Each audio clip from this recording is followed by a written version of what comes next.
என்னம்மா நீ ஏமா இங்க வந்த? உங்ககிட்ட பேசணும் மாமா, ரொம்ப முக்கியமான ஒரு விஷயம். ஃபோன் பண்ணி தான் நான் வந்திருப்பேன்ல. சரி இங்க நிக்க வேணாம், அங்க வா. என்னம்மா விஷயம்? செல்வம் வீட்டுக்கு வந்தானா? நல்லபடியா பேசினானா இல்ல மறுபடியும் உங்களுக்குள்ள பிரச்சனை வந்துடுச்சா? ஏம்மா கண் கலங்குற? நான் தான் செல்வம் வீட்டுக்கு வந்தா சந்தோஷமா அனுசரணையா சிரிச்சு பேசணும்னு சொன்னேன். என்ன ஆச்சு? நீங்க அவர் வருவாருன்னு நம்பிக்கையோட சொன்னீங்க.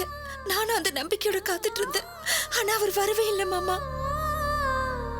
அவர் வீட்டுக்கு வந்தா நீங்க சொன்ன மாதிரியே அவர்கிட்ட அன்பா பாசமா மனசு கோணாம நடந்துக்கணும்னு தான் நானும் இருந்தேன்.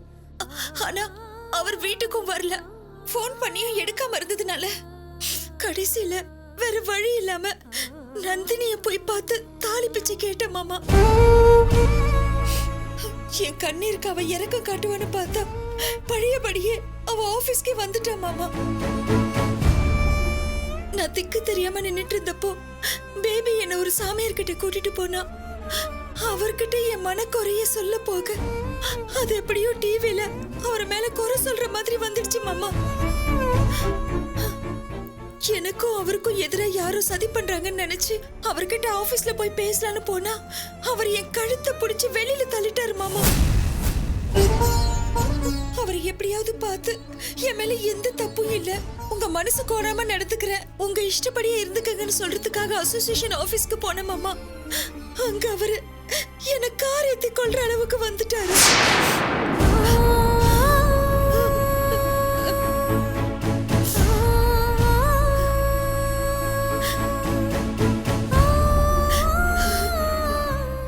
உனக்கு எப்படி ஆறுதல் சொல்றதுன்னு புரியலமா.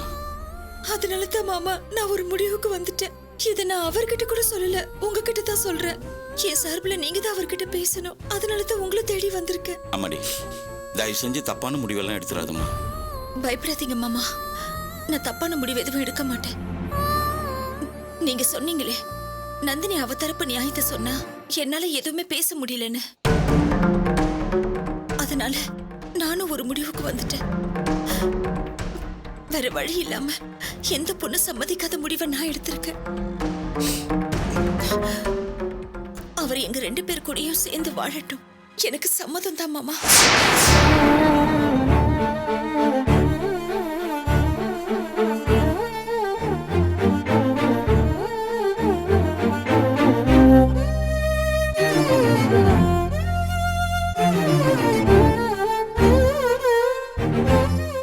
வேற எந்த பொண்ணுக்கும் உன்னோட இந்த நிலைமை வரக்கூடாதுமா. என் வாழ்க்கையை காப்பாத்திக்கணுங்கிறதுக்காகவும் என் குழந்தையோட எதிர்காலத்துக்காகவும் இப்படி ஒரு முடிவு எடுத்திருக்க. நீங்க தான் மாமா இந்த விஷயத்தை அவர்கிட்ட எடுத்து சொல்லணும். இதுக்கப்புறம் அவர் என்னை தேடி வந்தாருன்னா நீங்க சொன்ன மாதிரி அவர்கிட்ட நான் மனசு கோணாம நடந்துக்கிறேன். கவலைப்படாதம்மா, நான் அவனை பார்த்து பேசி உன்னோட மனசை அவனுக்கு புரிய வைக்கிறேன். நீ இப்படி ஒரு முடிவு எடுத்ததுனால நீ தோத்து போயிட்டதா நினைக்காதம்மா. உன் நல்ல மனசுக்கு எல்லாம் நல்லபடியாவே நடக்கும். கவலைப்படாம போயிட்டு வாம்மா.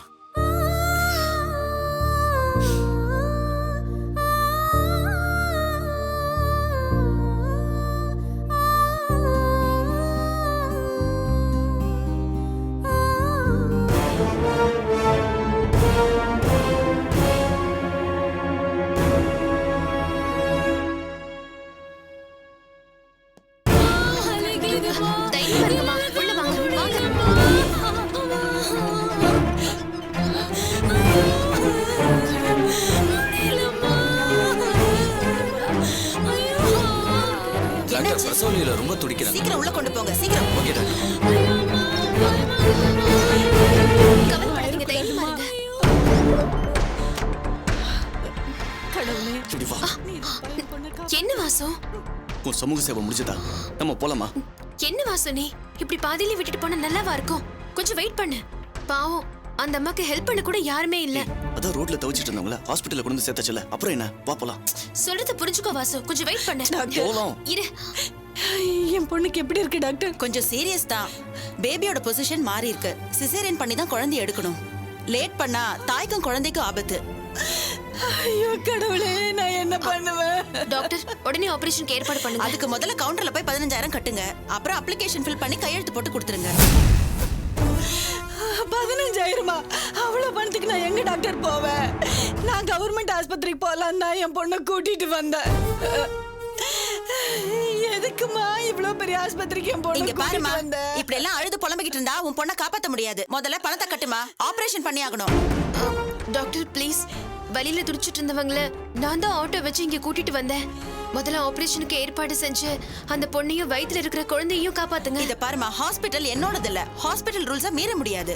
அதனால சீக்கிரம் பணத்துக்கு ஏற்பாடு பண்ணுங்க. ஒரு நிமிஷம் இப்படி வா. இப்போது என் பேச்சு கேள, வா போலாம். என்ன வாசு பேசுற நீ? உள்ள 2 உயிர் போராடிட்டு இருக்கு, அது எப்படியாவது காப்பாத்தி ஆகணும். கேட்டல, 15,000 ரூபாய் பணம் கட்டணுமா? பணத்துக்கு என்ன பண்ண போற?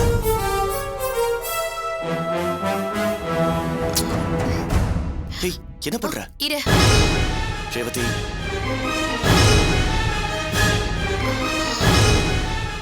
டாக்டர், முதல்ல இந்த செயினை வச்சுட்டு ஆபரேஷன் ஆரம்பிங்க. ஏமா, இதெல்லாம் ஹாஸ்பிட்டல் இல்ல அடகு கடையா? ப்ளீஸ் டாக்டர், ஆபத்துக்கு பாவம் இல்ல, வேற வழி எங்களுக்கு தெரியல. ரேவதி, என்ன பண்ணிட்டு இருக்க? இந்த நகை என் அப்பா உனக்கு பரிசா கொடுத்தது. இப்படி முன்ன பின்ன தெரியாதவங்களுக்கு கழட்டி கொடுத்துட்டு இருக்க. வாசு, நகை போனா திரும்ப வாங்கிக்கலாம். 2 உயிர் போனா திரும்ப மீட்க முடியுமா? 2 உயிரை விட இந்த நகை ஒன்னும் விலை மதிப்பானது கிடையாது. Revathi, this is too much. இல்ல வாசு, உனக்கு உயிரோட மதிப்பு தெரியாததுனால தான் இப்படி எல்லாம் பேசிட்டு இருக்க. இங்க பாரு ரேவதி, டாக்டர் ப்ளீஸ், லேட் பண்ணாதீங்க. அந்த பொண்ணையும் குழந்தையும் எப்படியாவது காப்பாத்துங்க. எல்லாம் சரிம்மா, முதல்ல பணத்தை கவுண்டர்ல கட்டுங்க. சரி, இதை வச்சு நாங்க பணம் கொண்டு வந்து கட்டிடுறோம். போமா, அதுக்கான ஏற்பாடு பண்ணு. நான் போய் ஆபரேஷனுக்கு ரெடி பண்றேன். நீங்க கவலைப்படாதீங்கம்மா. வாசு வா. நீ நல்லா இருக்கணுமா? நல்லா. சரிம்மா, நீங்க வாங்க. வாசு வா.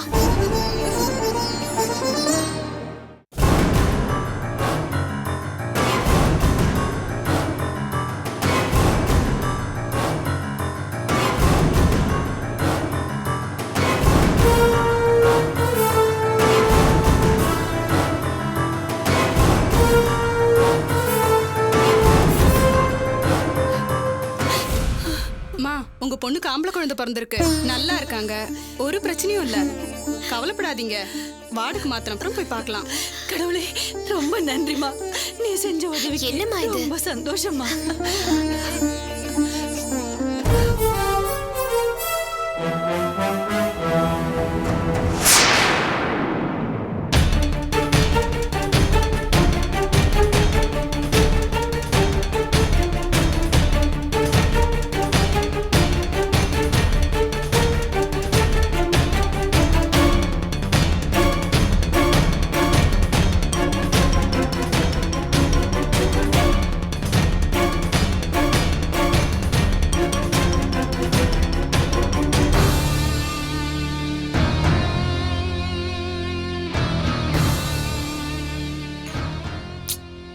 இதுல என்ன பெரிய பிரமாதம்னு இதை பார்த்து நீ ரசிக்கிற? முதல்ல இது எதுக்காக நீ வீடியோ எடுத்த? என்ன இப்படி கேக்குற? இவ்ளோ பிரச்சனைக்கு அப்புறமும் அர்ச்சனாவும் அந்த கருணகுமாரும் பொது இடத்துல சந்திச்சு பேசியிருக்காங்க. அர்ச்சனா அந்த கருணகுமாருக்கு தங்க காசெல்லாம் கொடுத்தாங்க, பார்த்தல்ல? இதுல ஒன்றும் பெரிய அதிசயம் கிடையாது. நான் கூட இருந்த காலத்திலே எனக்கு தெரியாம அந்த கருணகுமார் நடத்துற இல்லத்துக்கு பணத்தை கொடுத்துட்டு தான் இருந்தா. இப்போ நான் இல்லை, கையில பணம் இருந்திருக்காது. அதான் கோல்ட் காயின் எடுத்து கொடுத்துருக்கா. என்ன செல்வம் இவ்ளோ சாதாரணமா சொல்லிட்ட? இத வச்சுதான் நம்ம அர்ச்சனாவை பழி வாங்கணும். என்ன சொல்ற? அன்னைக்கு டிவில பேட்டி கொடுத்து அர்ச்சனா உன்னை அவமானப்படுத்தினதை நீ மறந்துட்டியா? முள்ள முள்ளாலதான் எடுக்கணும். எந்த மீடியாவால அர்ச்சனா உன்னை அவமானப்படுத்தினாங்களோ அதே மீடியாவை வச்சுதான் நாம அர்ச்சனாவை பழி வாங்க முடியும். அதெல்லாம் ஒன்றும் வேண்டாம். அவ பேச்சு எடுத்தாலே எனக்கு எரிச்சலா இருக்கு. முதல்ல இதெல்லாம் தூக்கி போடு. என்ன செல்வம் சொல்ற? நான் தான் அன்னைக்கே என்னோட பிளான சொன்னேன்ல. நீ கூட சரின்னு தானே சொன்ன. அதனால தானே நான் இந்த வேலையெல்லாம் பார்த்தேன். சரி, அன்னைக்கு ஏதோ ஒரு வேகத்துல சரின்னு சொல்லிட்டேன். அதுக்காக அவ தான் கேவலமா இப்படி இறங்கி போய் மீடியால இன்டர்வியூ கொடுக்குறான்னா நம்மளும் அந்த மாதிரி இன்டர்வியூ கொடுத்தா அப்ப அவளுக்கும் நம்மளுக்கும் என்ன வித்தியாசம் இருக்கு? நமக்குன்னு ஒரு தகுதி தராதரெல்லாம் இருக்கு நந்தினி. இதெல்லாம் ஒன்றும் தேவையில்ல, விட்டு தொலை.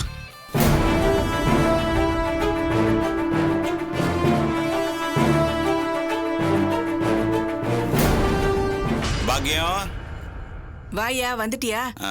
சாப்பாடு எடுத்து வச்சிருவா. எடுத்து வை. வாசுவும் ரேவதியும் சாப்பிட்டாங்களா? இல்ல, அவங்க 2 பேரும் சினிமாக்கு போயிருக்காங்க. அவங்க வந்த உடனே சாப்பிடுவாங்க. நான் உனக்கு சாப்பாடு எடுத்து வைக்கிறேன். சரி, எடுத்து வை.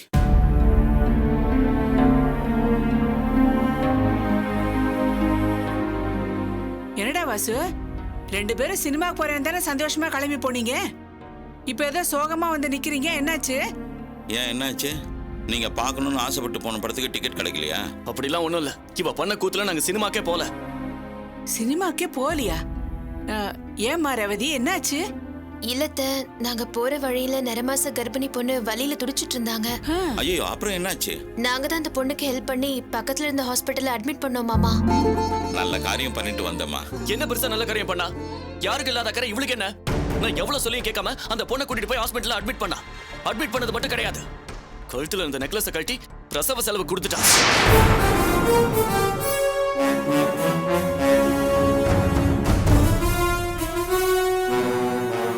என்னம்மா நீ அந்த பொண்ணை ஆஸ்பத்திரியில சேர்த்ததோட வந்திருக்கலாம்ல? எதுக்காக உன் கழுத்துல கடந்த நெக்லஸை காட்டி கொடுத்துட்டு வந்த? அதுவும் உன் மாமனாரு சொந்த சம்பாத்தியத்துல கஷ்டப்பட்டு சம்பாதிச்சு வாங்கினது. எனக்கு கூட கொடுக்காம உனக்கு ஆசை ஆசையா கொடுத்துருக்காரு. அதை போய் நீ கொடுத்துட்டு வந்துட்டியே. அந்த நேரத்துல அந்த பொண்ணோட உயிரையும் அவ வயித்துல இருக்கிற குழந்தையும் காப்பாத்த எனக்கு வேற வழி தெரியல அத்த. ஹாஸ்பிட்டல்ல பணம் கட்டாம ஆபரேஷன் பண்ண மாட்டேன்ட்டாங்க. ஆபரேஷன் பண்ணலனா 2 உயிருக்கும் ஆபத்து அத்த. ஏற்கனவே உங்க வீட்டுல போட்ட நகையெல்லாம் கழட்டி உங்க அப்பா அம்மா கிட்டே கொடுத்துட்டு வந்துட்ட. இப்போ உன் மாமனார் சொந்த சம்பாத்தியத்துல வாங்கின நகையும் கழட்டி முன்னப்பட தெரியாத யாருக்கும் கொடுத்துட்டு வந்திருக்க. வெறுங்காலத்தோட இருந்தா நல்லாவா இருக்கும்? என்னடி பேசுற நீ? நம்ம மருமக எவ்வளவு பெரிய நல்ல காரியம் பண்ணிட்டு வந்திருக்கா. நகையை கொடுத்து அந்த கர்ப்பிணியையும் குழந்தை உசிரையும் காப்பாத்திருக்கா. நகை போனா சம்பாதிச்சுக்கலாம், 2 உயிர் போனா சம்பாதிக்க முடியுமா? ரேவதி, நீ நல்ல காரியம் தான் பண்ணிருக்க. சும்மா வாசுவும் உன் அத்தையும் சொல்றதை வச்சு உன் மனசை கஷ்டப்படுத்திட்டு இருக்காத. உன் தங்கமான மனசுக்கு நீ நல்லா இருப்ப. போ, துணியை மாத்திட்டு வா, எல்லாரும் சாப்பிடலாம். போமா. சரிங்க மாமா. நீ ஏண்டி நிக்கிற? போய் சாப்பாடு எடுத்து வை.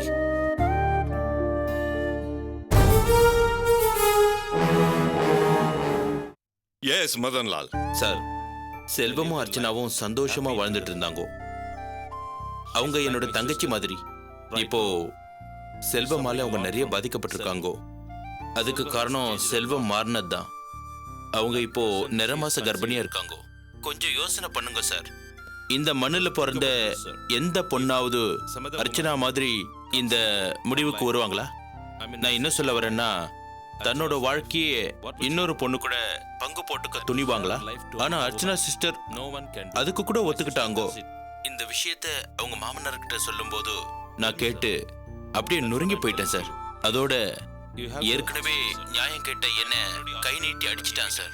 இப்போ உங்களால மட்டும்தான் அவங்கிட்ட பேச முடியும். அதனால நீங்க செல்வத்தை கூப்பிட்டு கொஞ்சம் எடுத்து சொல்லி अर्चना Okay, leave it to me. I'll see what to do. Don't worry about it. 1 minute. Sir, वो सेल्वम आ चुके हैं. Okay, bring him in. Madan, Selvam has come here. I'll speak to him and then I'll call you back. Don't worry. Let's. Okay, sir.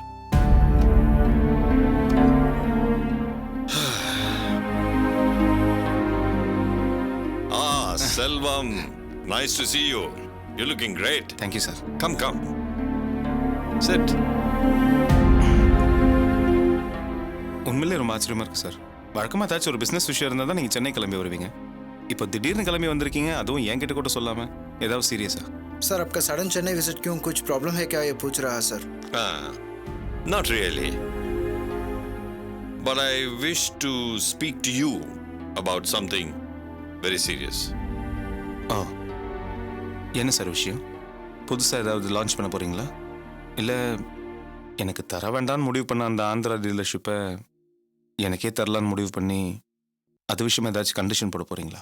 Whether to continue the Tamil Nadu dealership with you or not is what I'm considering. Sir, Sit down. என்ன sir, ஏன் திடீர்னு இப்படி சொல்கிறீங்க? நான் நல்லா தானே எல்லாமே செஞ்சுட்ருக்கேன். Target achieve பண்ணிட்டேன், டிமாண்டை கிரியேட் பண்ணி வச்சுருக்கேன்.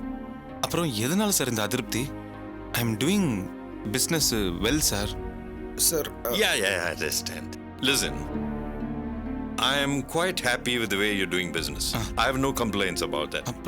But as for your personal life is concerned, I am absolutely dissatisfied. பர்சனலாக என்னோட நடவடிக்கை சரியில்லையா? என்ன சார் சொல்கிறீங்க? For some time now, your family matters are coming out in the open. That's not very nice. You know, all this news has reached me in Mumbai. It's not nice. Why such things are happening? Why? I understand your wife has gone to the press and she's complaining about you. Why, Selvam? Why? Has your behavior deteriorated so low that she has to go to the press and talk about you? And the whole world knows about it? Cha, I don't understand this. Sir உங்கள் மனைவி டிவியில் உங்களை பற்றி குறை சொல்கிற அளவுக்கு நடந்துப்பீங்கன்னு கேட்குறாரு sir. You see, in business, you can do anything in order to win. But that's not the case as far personal life is concerned. You must live in harmony and peace with your wife and the rest of the family members. It's not nice for your wife to go to the press and talk to the public, so that next day, through TV and newspaper, everybody is reading about your personal life. That's not good, Selvam. உங்கள் குடும்ப விஷயத்தை உங்கள் மனைவி TV மீடியான்னு கொண்டு போனதால் இப்போ இந்த உலகத்துக்கே தெரிஞ்சு போச்சு. இது கொஞ்சம் கூட நல்லா இல்லை sir. This is not the sign of a good businessman. A good businessman must take care of his business well and also his family. Then only he can come up in life. But you are having so much of personal problems and everybody is talking about it. It's not good. Answer me. What's all this rubbish about things like Nandini and it's crazy.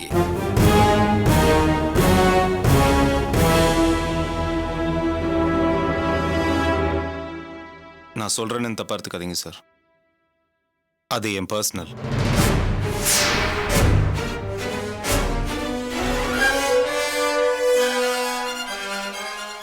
Sir நமக்குள்ளே இருக்கிற relationship business வரைக்கும் தான்.